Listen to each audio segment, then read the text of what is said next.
Atherosclerotic heart disease. Think heart attacks, stroke, heart failure, clots are the leading cause of death worldwide by far. Cancer isn't even close, yet 80% is preventable with lifestyle.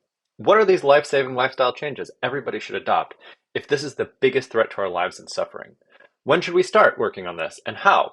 To answer these questions, we brought together the future of heart health experts. That means foremost doctors specializing in this space, the president of the Preventive Cardiology Association, the president of the National Lipids Association, who together make the recommendations for cardiologists worldwide, and Dr. Michael Greger, the founder of Nutrition Facts, the world's most popular, free-to-access Nutrition Facts website, and New York Times bestselling author. Here's a taste of their advice.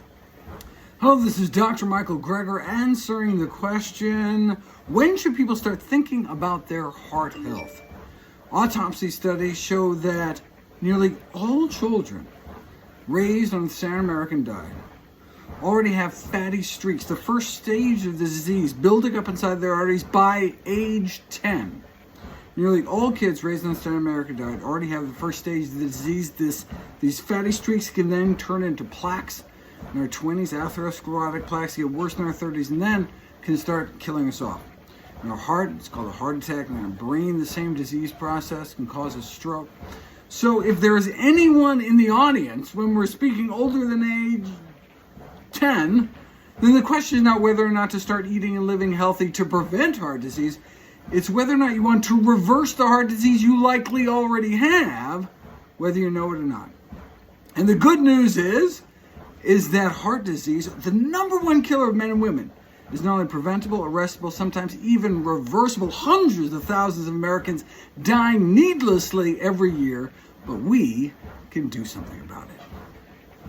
I'm a clinical lipid specialist, and so of course I see the world through lipid lens, but it's important to remember that the lipids are carried in lipoproteins, and that the atherogenic lipoproteins are the building block for atherosclerosis, but that's not the whole reason why people develop atherosclerosis.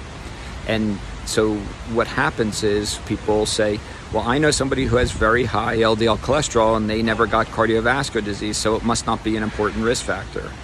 Or I know somebody who had totally normal LDL cholesterol and still developed cardiovascular disease, so that must not be the important risk factor. And so that's a very short-sighted, limited approach to how we understand atherosclerosis. We know that LDL cholesterol is LDL particles are the predominant atherogenic lipoprotein. All of the ApoB containing lipoproteins are atherogenic. All of them are the building block for atherosclerosis, but that's not the only thing that's necessary for the development of atherosclerosis. We're doing a lot better than we used to, but there's still a lot of room for improvement. Hello, my name is Narissa Haynes and I am a practicing cardiologist.